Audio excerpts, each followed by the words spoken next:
The Bogleheads Guide to Investing Part 3, The Real Truth of Inflation and Index Funds. In Part 2, we heard the story of that quiet dinner in Florida, where Jack Bogle shared the letter of an investor whose income was never very large, yet his portfolio reached $1 million. In that story, there was no lottery, no secret stock tip, and no overnight miracle. There was just regular investing, compounding, and the power of quietly sticking around with time. But at the end of Part 2, one question remained unfinished. If you started early and even invested regularly, has your future really become safe? Imagine a man kept saving money with discipline for 25 years. Made investments every month, did not run away even in a market crash, and smiled looking at a big number in his account on the day of retirement. But that very evening, when he looked at the grocery bill, medicine cost, and household expenses, his smile slowly disappeared. The money was there, but its strength was no longer the same. Right here, the mystery of Part 3 begins. Is wealth just the name of an account balance, or is real wealth that purchasing power with which future life can be bought? Inflation is not a thief that breaks the lock and enters the house. It is rather a thief that lets money stay in your pocket, but quietly reduces its buying power. You have 1000 rupees today, and after 10 years you still have 1000 rupees, then appearance-wise you lost nothing. But going into the market, those same 1000 rupees tell a different story. The thing that earlier came for 1000, that same thing a few years later may ask for 1500 or 2000. Meaning your money did not decrease, but the strength of your money decreased. Ask your grandparents what all used to be available for 1 rupee once. Their answer will not be just a memory of old times, it will be the living proof of inflation. In Part 1, we saw that the borrower mortgages the future, the consumer merely gets through the months, and the keeper saves a portion of their income for the future. In Part 2, that same keeper became an investor because he understood compounding. He knew that even small money can become big with time if patience does not break in between. But now Part 3 tells that compounding is meaningful only when it is capable of beating inflation. Otherwise, the number will grow but life will not grow as much. This is the concept of real return. That portion of the return which actually increases your purchasing power after deducting inflation, that alone is the real friend of your future. Many people say, my portfolio has grown, then why am I not feeling financially secure? Because prices were also racing along with you. Therefore, Bogleheads do not give just a lecture on saving. They ask, how useful will your money be in the future? Because in retirement you do not need numbers, you need real-life expenses. Food, rent, healthcare, travel, family needs, emergencies, everything can be more expensive in the future than today. And if inflation is not in the plan, then the plan is incomplete. Right here comes the mention of inflation-protected bonds.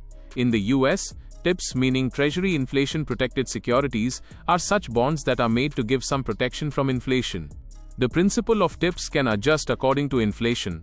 When inflation rises, the principal adjusts upward, and interest is calculated on that adjusted principal. Their interest rate is fixed, but the payment can change because the principal is changing. This is a small detail, but can bring a big difference in retirement planning. According to the US Treasury, TIPS come in maturities of 5, 10, and 30 years. At maturity, the investor gets whichever is higher between the original principal or the inflation-adjusted principal. But here is a twist. TIPS are not a magic shield. If sold before maturity, the market price and interest rates can have an impact. Meaning the message is not that every person should blindly buy TIPS. The real message is that the investor will have to think about inflation. Because the future for which you are saving, that future will not come with today's price tag. It will bring new expenses and new prices along with it. Now comes the second big question. How much should you save? This question sounds simple, but its answer cannot be found in any one fixed number. Your current age is very important. A 25-year-old investor can start even with a small amount because he has more time.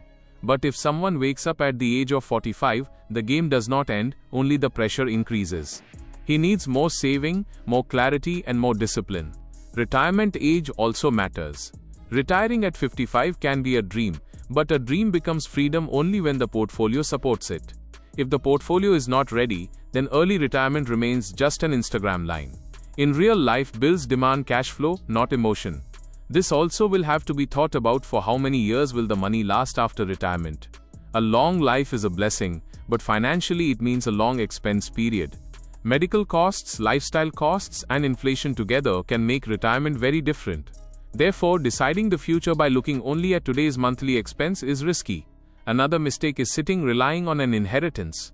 Many people think that family property or parents' money will be received later, but this is not a guaranteed plan. Parents can remain healthy, they themselves might need money, family situation can change. Therefore, making hope a financial strategy is dangerous. Financial independence is not built on borrowed expectations. It is built on honest calculation, regular saving and realistic investing. Now the story comes to a new turn. If we have to save ourselves from inflation, save for the future, and let compounding do its work, then how should we invest? Many people will say, catch the best stock. Someone will say, find a top fund manager. Someone will say, if a market crisis comes, take action immediately. But Bogleheads tell an opposite truth here. Some good principles of life can be dangerous in investing. In life, achieving the best is a good thing, but in investing while chasing the best fund, people often get trapped in the past performance trap.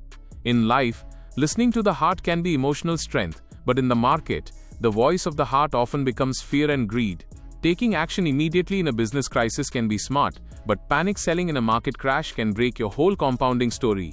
Learning from history is necessary, but assuming that the market tomorrow will do exactly as it did before creates overconfidence. Right here, the hidden truth comes forward. Stockbrokers and active fund managers work hard, do research, but their fees are deducted from the investor's return. It would be wrong to say that every expert is wrong, but it is necessary to understand that cost is not always visible, yet makes a big difference in the long term.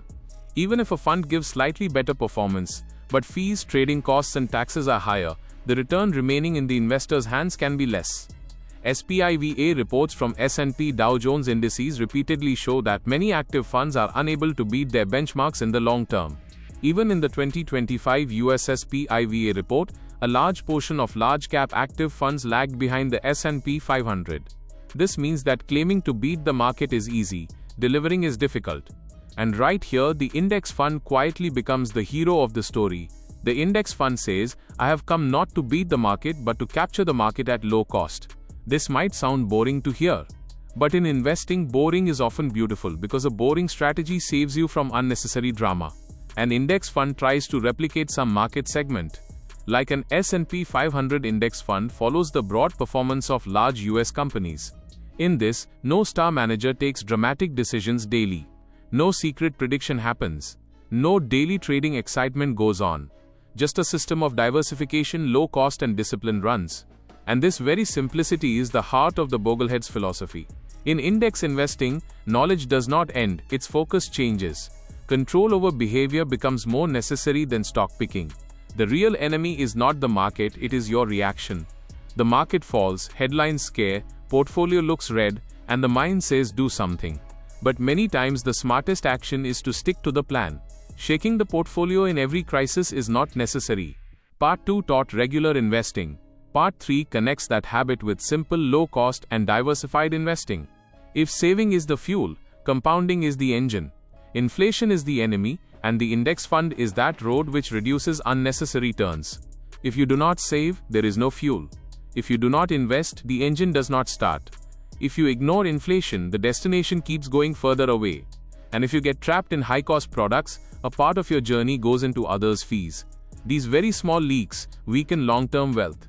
Therefore, keep it simple is not lazy advice. It is a practical way to save the investor from confusion, overconfidence, and unnecessary cost. Bogleheads say that index funds can become the core of the portfolio. For some investors, they can even be the whole portfolio. Core means foundation. Such a foundation that you understand, can trust, and do not leave and run away from in panic. But here a new question takes birth. If index funds are so simple, then is just buying any index fund enough? How much stock should be kept? How much bond? How much safe asset? How much risk is right according to your age and goal? A young investor can bear volatility because he has time to recover. But for a retired investor, that same volatility can become an emotional and financial danger. The same market crash can be an opportunity for a 25-year-old investor and can become retirement stress for a 60-year-old investor. Right here, investing becomes personal. The fund can be the same, but investors are different, goals are different, and time horizon is different. The payoff of Part 3 is just this, that you will have to understand inflation, decide the saving amount honestly, and respect the simplicity of low-cost index investing. But the story is not finished yet. Because a portfolio is not built just by choosing a fund, it also needs the art of balancing it. If index funds are the core, then what will be their mix? How will the ratio of stock and bond be decided? How will risk be managed not just by fear, but by a plan? And the biggest question is that when the market actually falls, will the investor stick to his strategy then, or run outside looking at headlines? In part 4, the story will move forward from right here, where not just investing but sticking with proper asset allocation, risk control and discipline will become the real test. If this video has taught you something new, or if you feel this information should reach more people, don't forget to like and share the video. Your small share can become valuable and useful information for someone else. If you have any questions related to this topic, or if you would like to share your opinion with us, be sure to write in the comment box. We read every question and suggestion from you, because your feedback inspires us to create better content. And if you want to keep receiving such interesting and reliable information about business, the economy, and the world in the future, then don't forget to subscribe to our channel GRT Business and also press the bell icon so that you get notifications of every new video directly. At GRT Business, we always strive to provide you with accurate, balanced, and reliable information.